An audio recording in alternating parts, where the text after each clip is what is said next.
Aku tidak pernah menyangka bahwa seorang guru les yang selama ini kukenal sangat profesional ternyata menyimpan sebuah keinginan yang berhubungan langsung dengan keluargaku. Selama hampir 1 tahun, Zahra hanya kukenal sebagai guru yang datang 2 kali seminggu untuk membantu putriku belajar. Ia tidak pernah bersikap berlebihan, tidak pernah mencampuri urusan rumah tangga, dan selalu menjaga jarak sebagai seorang pengajar. Justru karena itulah aku merasa aman mempercayakan pendidikan anakku kepadanya. Namun semuanya berubah pada suatu sore ketika Zahra meminta waktu berbicara denganku setelah sesi belajar selesai. Dengan wajah serius, ia berkata, "Mas Reza, sebenarnya ada satu hal yang sudah lama ingin saya sampaikan. Tapi saya takut masalah paham." Aku langsung berpikir ada masalah dengan anakku. Namun ketika ia mengeluarkan sebuah map berisi beberapa lembar kertas dan sebuah foto lama, aku justru semakin bingung. "Ini bukan tentang lesnya," katanya pelan. "Ini tentang sesuatu yang pernah dilakukan almarhum ayah Mas."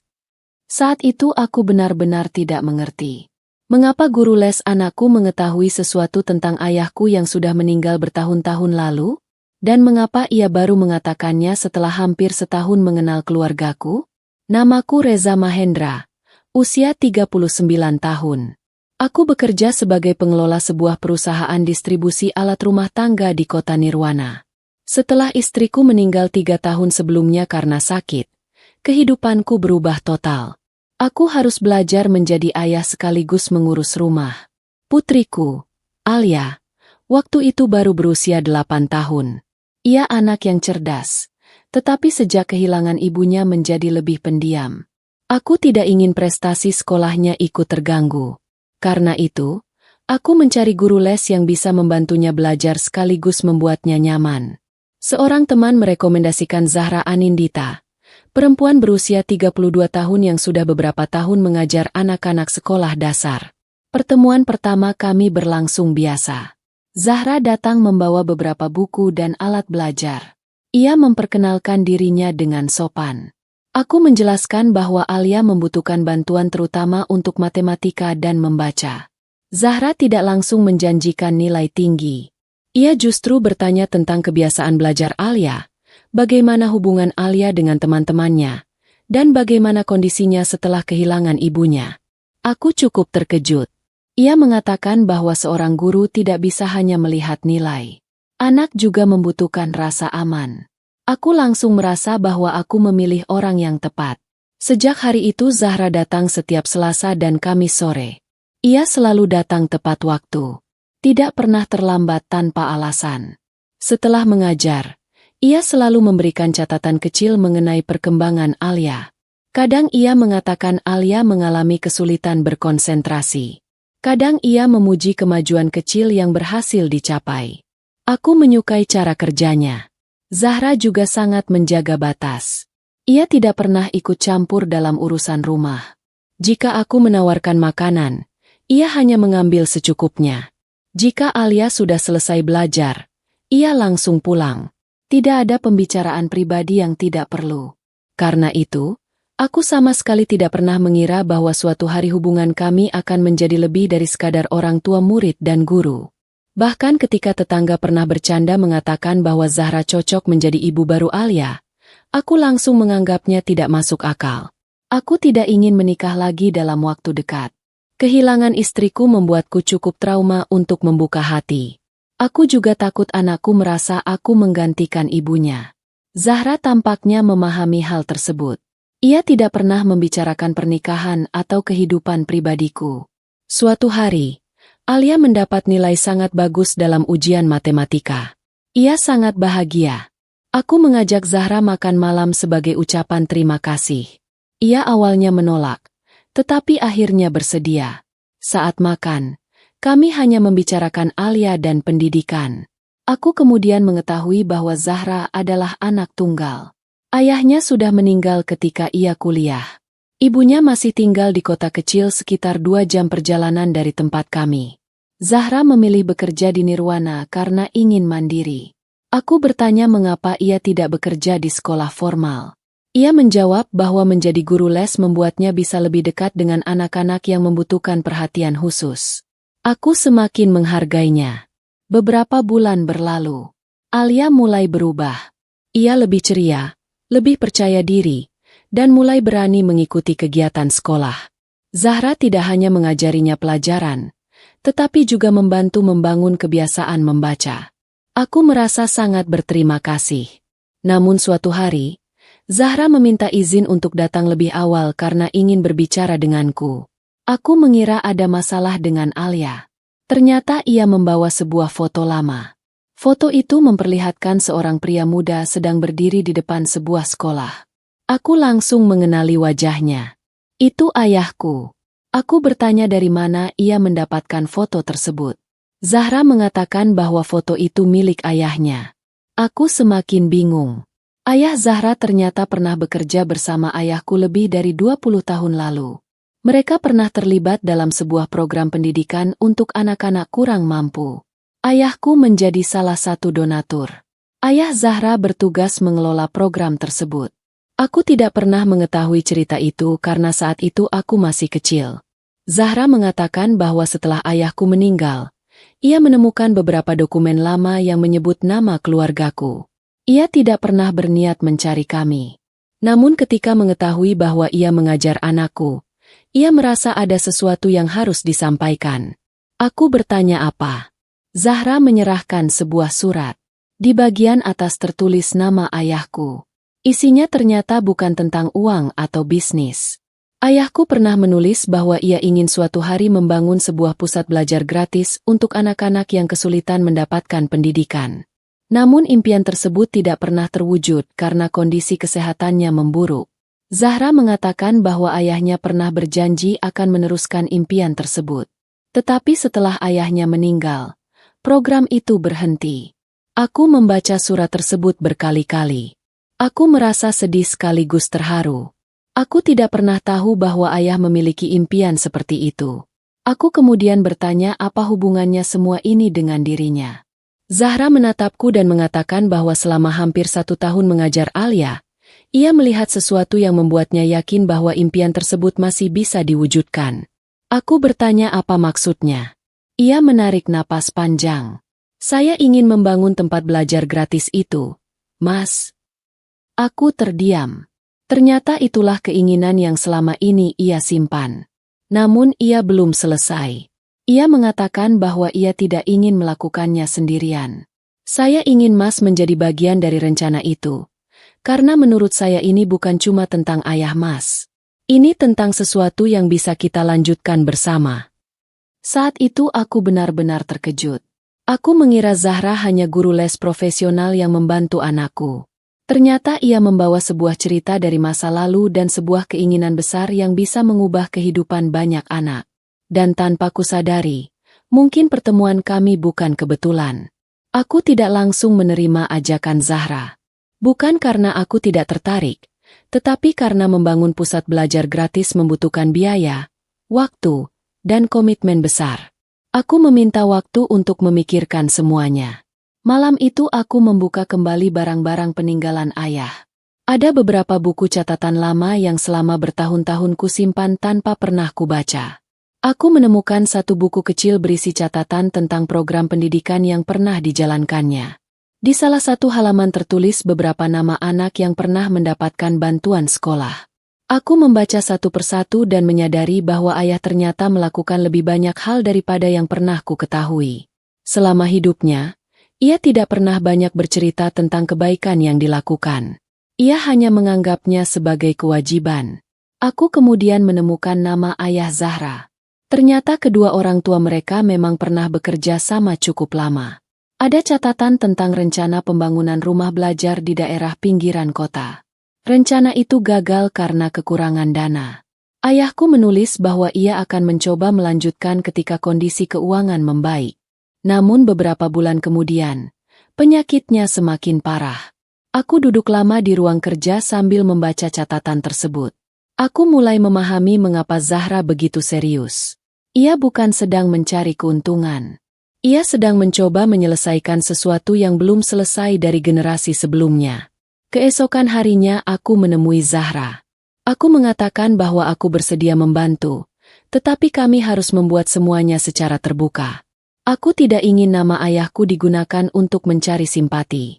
Zahra setuju. Kami kemudian menyusun rencana sederhana. Awalnya kami tidak ingin membangun gedung besar. Kami menyewa sebuah rumah kecil yang tidak digunakan di daerah pinggiran. Zahra mengajak beberapa guru sukarelawan. Aku membantu membeli meja, kursi, buku, dan perlengkapan belajar. Alia menjadi salah satu murid pertama. Ia sangat senang karena bisa belajar bersama anak-anak lain. Kami memberi nama tempat tersebut, Rumah Belajar Harapan. Tidak ada papan nama besar. Tidak ada promosi berlebihan. Hanya sebuah ruangan sederhana dengan rak buku dan meja belajar. Pada hari pertama, hanya ada 7 anak. Zahra mengajar membaca dan matematika. Aku membantu bagian administrasi. Beberapa teman ikut menyumbang buku. Perlahan jumlah anak bertambah. Aku melihat Zahra bekerja dengan penuh semangat. Ia tidak hanya mengajar. Ia juga mencari tahu masalah masing-masing anak. Ada anak yang kesulitan karena orang tuanya tidak memiliki biaya. Ada yang tertinggal karena harus membantu keluarga. Ada pula yang sebenarnya cerdas tetapi tidak percaya diri. Zahra berusaha mendekati mereka satu persatu. Aku semakin kagum kepadanya. Namun kedekatan kami juga mulai menimbulkan gosip. Beberapa orang mengatakan Zahra sebenarnya sengaja mendekatiku karena ingin mendapatkan dana. Aku tidak terlalu memedulikannya. Tetapi Zahra justru merasa tidak nyaman. Ia mengatakan bahwa ia takut orang menganggap semua yang dilakukannya memiliki tujuan lain. Aku mengatakan bahwa selama niat kami jelas dan semua transaksi tercatat, kami tidak perlu takut. Kami kemudian membuat organisasi kecil untuk mengelola rumah belajar tersebut. Semua sumbangan masuk ke rekening khusus. Tidak ada uang yang masuk ke rekening pribadi kami. Dengan begitu, semuanya transparan. Beberapa bulan kemudian, Rumah Belajar Harapan memiliki lebih dari 30 murid. Kami mulai kekurangan tempat. Aku mengusulkan membeli bangunan kecil yang dijual murah. Zahra setuju. Tetapi ia tidak ingin menggunakan uang pribadiku terlalu banyak. Ia mencari donatur lain. Kami akhirnya mendapatkan bantuan dari beberapa pengusaha lokal. Tempat tersebut direnovasi. Aku melihat Zahra bekerja hampir setiap hari. Ia mengecat dinding, menyusun buku, dan mengatur jadwal guru. Aku pernah mengatakan bahwa ia seharusnya beristirahat. Ia tertawa dan berkata bahwa ia sudah menunggu kesempatan ini sejak lama. Hubungan kami menjadi semakin dekat, tetapi tetap ada batas yang kami jaga. Aku tidak ingin memanfaatkan perasaan yang mungkin muncul karena kami sering bekerja bersama. Namun aku mulai merasa nyaman ketika bersamanya. Alia juga semakin dekat dengan Zahra. Ia bahkan mulai memanggilnya, Kak Zahra, dengan penuh kasih. Suatu hari, Alia bertanya kepadaku apakah Zahra akan selalu mengajar di rumah belajar. Aku mengatakan mungkin. Alia kemudian berkata, aku suka kalau Kak Zahra ada. Aku hanya tersenyum. Aku tidak ingin anakku terburu-buru memahami hubungan orang dewasa. Beberapa bulan kemudian, Zahra mengajakku mengunjungi makam ayahnya. Ia ingin menunjukkan tempat tersebut karena merasa ayahnya adalah bagian dari alasan ia melakukan semua ini. Di makam itu, Zahra bercerita bahwa ketika kecil, ayahnya sering mengatakan bahwa pendidikan adalah cara paling sederhana untuk mengubah kehidupan seseorang. Ia tidak memiliki banyak uang, tetapi ia selalu berusaha membantu anak-anak belajar. Setelah ayahnya meninggal, Zahra merasa seperti kehilangan arah. Ketika menemukan surat ayahku, ia merasa mendapatkan alasan untuk meneruskan perjuangan tersebut. Aku mengatakan bahwa mungkin sekarang ia tidak lagi sendirian. Ia tersenyum. Saya tahu. Dalam perjalanan pulang, Zahra mengatakan sesuatu yang membuatku terdiam. Ia mengatakan bahwa sejak mengenalku, ia tidak hanya melihatku sebagai ayah Alia atau anak dari Pak Hendra. Ia melihatku sebagai seseorang yang memiliki nilai hidup yang sama. Aku bertanya apakah itu berarti ia memiliki perasaan kepadaku. Zahra tidak langsung menjawab. Ia hanya mengatakan bahwa ia ingin semuanya berjalan alami. Aku menghargai itu. Namun tidak lama kemudian, muncul masalah. Seorang pria bernama Bagas datang dan mengaku sebagai salah satu pengurus lama program pendidikan ayahku. Ia mengatakan bahwa Rumah Belajar Harapan seharusnya menjadi milik keluarga tertentu dan menuduh kami menggunakan nama ayahku tanpa izin. Aku terkejut. Zahra juga tidak tahu tentang hal tersebut. Bagas membawa beberapa dokumen lama yang terlihat meyakinkan. Jika benar, kami mungkin harus menghentikan kegiatan. Aku meminta bantuan hukum untuk memeriksa dokumen tersebut. Setelah diteliti, ternyata dokumen itu hanya berupa rancangan lama yang tidak pernah disahkan. Bagas akhirnya mengakui bahwa ia ingin mendapatkan kendali atas rumah belajar karena melihat potensinya. Kami menolak. Masalah selesai. Tetapi kejadian itu membuatku sadar bahwa tidak semua orang datang dengan niat baik. Zahra sempat ingin mundur karena merasa semua ini terlalu berat. Aku mengatakan bahwa jika ia menyerah sekarang, banyak anak akan kehilangan tempat belajar. Ia menatapku dan bertanya, "Mas masih mau membantu?" Aku menjawab, "Selama kamu masih percaya pada tujuan ini, saya tetap di sini." Ia tersenyum. Dan sejak saat itu, aku tahu bahwa hubungan kami sudah berubah. Kami bukan lagi hanya dua orang yang bekerja sama. Kami sudah menjadi dua orang yang memiliki tujuan yang sama. Setelah masalah dengan Bagas selesai, Rumah Belajar Harapan kembali berjalan. Jumlah murid semakin bertambah. Beberapa guru dari sekolah sekitar bahkan ikut menjadi relawan. Aku mulai lebih sering berada di sana setelah pulang kerja. Zahra selalu sibuk mengatur kegiatan. Kadang aku hanya duduk di sudut ruangan sambil melihat anak-anak belajar. Aku melihat perubahan besar pada mereka. Anak yang dulu malu membaca kini berani berdiri di depan kelas. Anak yang sebelumnya kesulitan matematika mulai mendapatkan nilai bagus. Aku mulai memahami mengapa Zahra begitu bersemangat. Ia tidak mengejar uang. Ia mengejar perubahan. Hubungan kami juga semakin dekat. Kami sering makan setelah kegiatan selesai. Kami berbicara tentang keluarga, masa depan, dan hal-hal yang sebelumnya tidak pernah kami bicarakan. Zahra akhirnya menceritakan bahwa ia pernah bertunangan beberapa tahun lalu. Hubungan tersebut gagal karena calon pasangannya tidak menyukai pekerjaannya sebagai guru. Ia diminta memilih antara keluarga dan pekerjaan. Zahra memilih pekerjaannya. Sejak saat itu ia tidak pernah terburu-buru mencari pasangan. Aku mengatakan bahwa keputusan tersebut membutuhkan keberanian. Ia menjawab bahwa ia hanya tidak ingin hidup bersama seseorang yang memaksanya menjadi orang lain. Aku mulai mengerti bahwa Zahra adalah perempuan yang memiliki prinsip kuat. Ia tidak mudah berubah hanya demi diterima. Suatu malam, setelah semua murid pulang, Zahra mengatakan bahwa ada satu hal lagi yang ingin ia sampaikan. Aku mengira ia akan membicarakan rumah belajar. Ternyata ia berbicara tentang Alia. Ia mengatakan bahwa sejak pertama kali mengajar Alia, ia melihat anak itu sangat membutuhkan sosok perempuan dewasa yang bisa menjadi tempat bercerita. Ia tidak bermaksud menggantikan ibu Alia. Ia hanya ingin memberikan dukungan. Aku berterima kasih. Aku mengatakan bahwa Alia memang sangat nyaman dengannya. Zahra kemudian berkata bahwa ia tidak ingin hanya menjadi guru les Alia. Ia ingin menjadi seseorang yang tetap hadir dalam kehidupan anak itu, selama aku mengizinkan. Aku terdiam. Kalimat tersebut terasa sangat berarti. Aku mulai menyadari bahwa keinginan Zahra ternyata bukan hanya tentang rumah belajar. Ia juga ingin membangun kehidupan yang memiliki ruang untuk keluarga. Namun aku tidak ingin salah memahami. Aku bertanya apakah ia sedang berbicara tentang masa depan bersama. Zahra tersenyum malu. Mungkin. Aku mengatakan bahwa aku juga sudah mulai memikirkan hal yang sama. Kami akhirnya sepakat untuk menjalani hubungan secara serius. Namun kami ingin melibatkan Alia secara perlahan. Kami tidak ingin membuatnya merasa harus memilih antara kenangan ibunya dan orang baru. Aku mengajak Alia berbicara. Aku mengatakan bahwa aku memiliki seseorang yang sangat aku hormati dan sayangi. Alia langsung menebak siapa. Ia mengatakan bahwa ia suka Zahra. Aku tertawa. Ia kemudian berkata bahwa ia takut jika aku menikah, aku akan lupa kepada ibunya. Aku menjelaskan bahwa tidak ada seorang pun yang bisa menggantikan ibunya.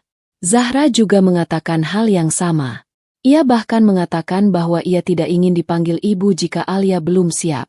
Alia kemudian memeluk Zahra dan mengatakan bahwa ia hanya ingin Zahra tetap datang. Momen itu membuat kami bertiga terdiam.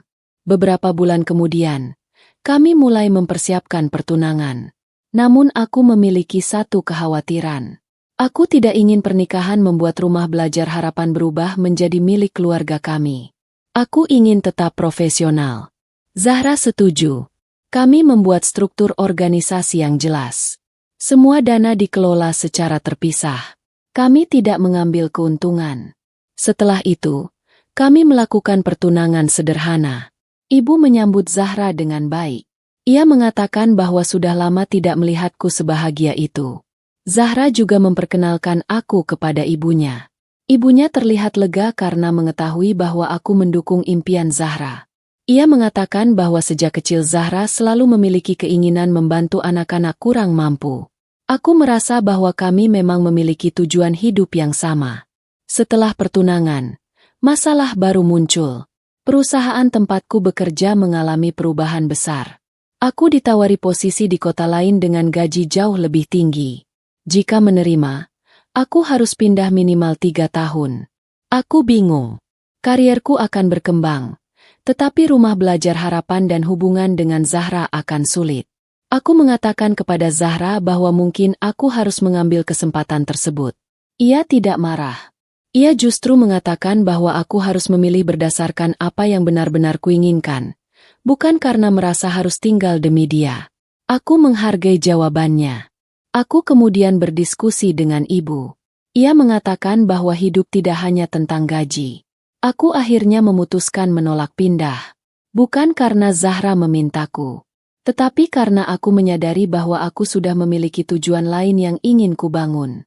Aku ingin mengembangkan bisnis sendiri sehingga bisa tetap tinggal di kota dan membantu rumah belajar. Zahra sangat terkejut ketika mengetahui keputusanku. Ia mengatakan bahwa ia tidak pernah meminta pengorbanan tersebut. Aku menjawab bahwa ini bukan pengorbanan. Ini pilihan. Aku ingin hidup yang bisa membuatku bangun setiap pagi tanpa merasa meninggalkan sesuatu yang penting.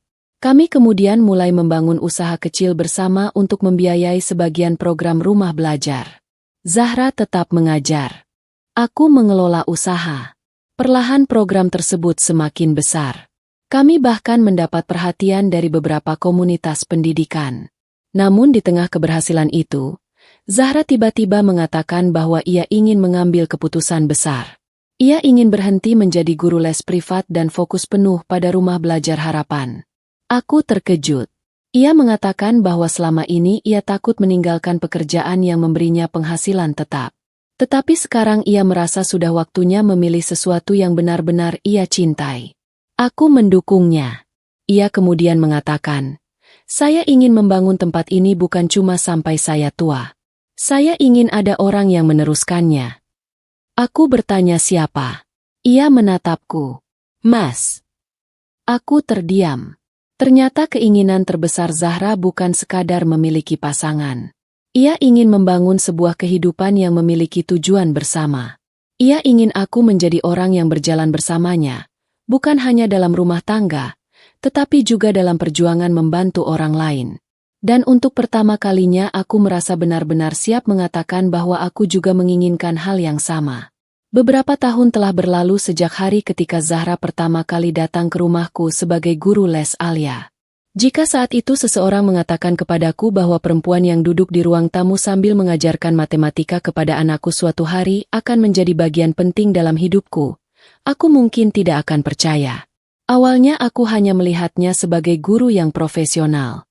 Ia datang tepat waktu, mengajar dengan sabar, membuat laporan perkembangan, lalu pulang. Tidak pernah ada tanda bahwa ia ingin masuk lebih jauh ke dalam kehidupanku. Tetapi ternyata di balik sikap profesionalnya, Zahra membawa sebuah keinginan besar yang berasal dari ayah dan keluarganya. Ia ingin meneruskan rumah belajar yang dulu menjadi impian 2 orang ayah. Dan tanpa kami sadari, impian tersebut mempertemukan 2 keluarga serta mengubah kehidupan kami. Setelah aku dan Zahra memutuskan untuk menikah, kami tidak langsung mengadakan pesta besar.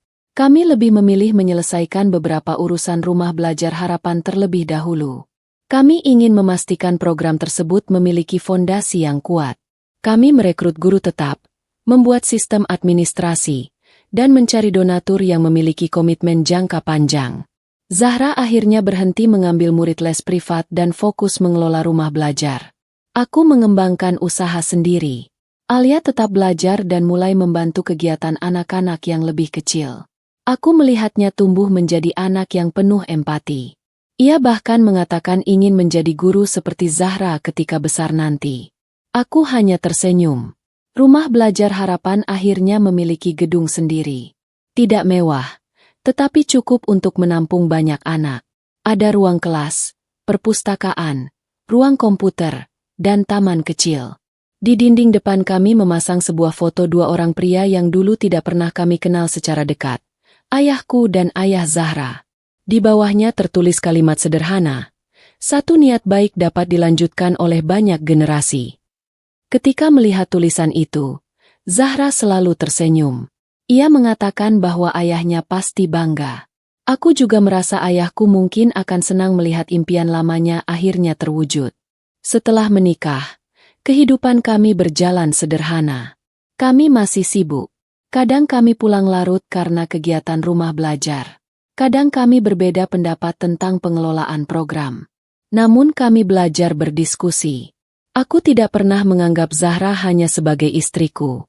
Ia juga partner dalam membangun sesuatu. Zahra juga tidak pernah melihatku hanya sebagai suami. Ia melihatku sebagai seseorang yang bisa diajak berdiri sejajar. Itulah yang membuat hubungan kami kuat. Alia pun akhirnya memanggil Zahra dengan sebutan yang ia pilih sendiri. Tidak ada paksaan. Suatu malam, ia memanggil Zahra, "Bunda." Zahra langsung menangis. Ia mengatakan bahwa ia tidak pernah meminta sebutan itu. Alia menjawab, "Aku yang mau." Momen tersebut menjadi salah satu kenangan paling indah dalam keluarga kami. Zahra tidak pernah mencoba menggantikan ibu Alia. Ia justru mengajarkan Alia untuk tetap mengenang ibunya.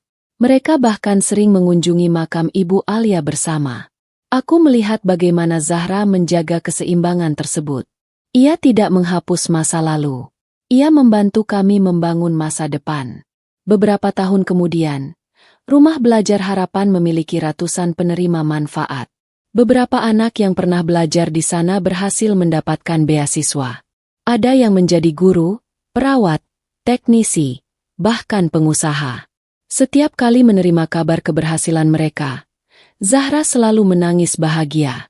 Ia mengatakan bahwa semua ini adalah alasan mengapa ia tidak pernah menyesal memilih jalan tersebut. Aku mengatakan bahwa aku juga tidak menyesal. Suatu sore, setelah acara kelulusan anak-anak, kami duduk di teras rumah belajar. Zahra bertanya apakah aku masih ingat percakapan pertama kami tentang keinginannya. Aku mengatakan iya. Ia bertanya apakah saat itu aku terkejut. Aku tertawa. Sangat. Ia kemudian bertanya apakah aku pernah menyesal menjadi bagian dari rencananya. Aku menggeleng. Tidak. Justru saya merasa hidup saya punya tujuan yang lebih jelas. Zahra tersenyum. Ia mengatakan bahwa dulu ia hanya ingin meneruskan janji ayahnya. Ia tidak pernah membayangkan akan menemukan pasangan hidup dalam perjalanan tersebut. Aku mengatakan bahwa mungkin itulah keindahan hidup. Kita berangkat untuk satu tujuan, tetapi menemukan sesuatu yang jauh lebih besar. Aku datang untuk mencari guru les bagi anakku. Aku menemukan seseorang yang kemudian menjadi keluarga. Zahra datang untuk mengajar Alia. Ia menemukan kesempatan untuk mewujudkan impian ayahnya. Dan kami akhirnya menemukan tujuan bersama. Ketika melihat kembali perjalanan itu, aku menyadari bahwa hubungan kami tidak dibangun karena kesepian. Tidak juga karena kebutuhan untuk menggantikan seseorang. Kami membangun hubungan karena memiliki nilai dan tujuan yang sama. Zahra tidak pernah meminta aku meninggalkan kehidupanku. Ia hanya mengajakku menambahkan sesuatu yang berarti di dalamnya. Itulah keinginan yang dulu membuatku terkejut. Zahra tidak sekadar ingin menjadi seseorang yang dekat denganku. Ia ingin membangun masa depan yang memiliki manfaat bagi banyak orang, dan ia berharap aku mau berjalan bersamanya. Kini setiap kali ada orang bertanya bagaimana kami bertemu, Aku selalu mengatakan bahwa semuanya bermula dari sebuah meja belajar di ruang tamu. Seorang anak sedang belajar matematika. Seorang guru datang mengajarkan pelajaran. Dan seorang ayah hanya ingin melihat anaknya kembali percaya diri. Tidak ada yang menyangka bahwa dari pertemuan sederhana itu lahir sebuah rumah belajar, sebuah keluarga baru, dan sebuah perjalanan panjang. Aku juga belajar bahwa jangan terlalu cepat menilai seseorang dari profesinya. Zahra bukan hanya guru les Alia. Ia adalah perempuan yang memiliki impian, prinsip, luka, dan keberanian. Ia tidak datang ke hidupku untuk meminta diselamatkan. Ia datang dengan sebuah tujuan dan mengajakku menjadi bagian darinya. Dan aku bersyukur telah memilih untuk mendengarkan. Karena terkadang, seseorang yang masuk ke hidup kita dengan alasan sederhana justru membawa perubahan terbesar. Aku kira Zahra hanya datang untuk mengajarkan anakku pelajaran sekolah. Ternyata ia datang untuk mengajarkan sesuatu yang jauh lebih penting kepadaku. Bahwa hidup akan terasa lebih berarti ketika kita tidak hanya mengejar apa yang kita miliki, tetapi juga memikirkan apa yang bisa kita tinggalkan untuk orang lain. Kini rumah belajar harapan masih berdiri. Setiap sore, suara anak-anak belajar terdengar dari ruang kelas. Zahra sering berdiri di depan pintu memperhatikan mereka.